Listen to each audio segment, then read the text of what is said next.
बघा मित्रांनो, आपल्या प्रश्नामध्ये काय दिलंय, 4 ते 5 या वेळेमध्ये तास काटा व मिनिट काटा यांच्यामध्ये 0 अंशाचा कोन किती वाजता होईल, म्हणजे किती वाजून किती मिनिटाला होईल हे आपल्याला विचारले. मित्रांनो, आपल्याकडे अँगल काढण्याचं एक सूत्र असतं. काय असतं बघा, अँगल इज इक्वल टू, म्हणजे कोन बरोबर काय असतं, 30h वजा 11/2m. आता यात h म्हणजे असतं तास आणि m म्हणजे असतं मिनिट. मित्रांनो, आपल्याला 0 अंशाचा कोन गणितामध्येच दिलंय, त्यामुळे आपण अँगलच्या जागी काय लिहू, आपण 0 लिहू. बरोबर. पुन्हा आता तास किती दिले मित्रांनो, 4 ते 5 दिले आपल्याला. मित्रांनो, 4 ते 5 दिले म्हणल्यावर 4 वाजून काहीतरी वेळालाच अँगल होईल, तो 5ला तर होणार नाही. 4 ते 5 मध्ये म्हणून आपण 30 गुणिले आवरच्या ऐवजी 4 घेऊ. बरोबर.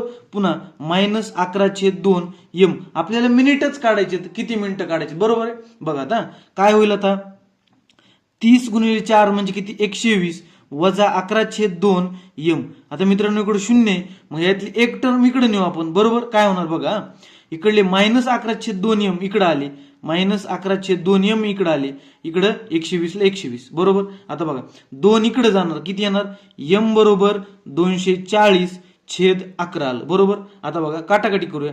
11 × 1 = 11, 11 दुने 22, उरले किती 2, 11 × 1 = 11, उरले किती 9, 9/11.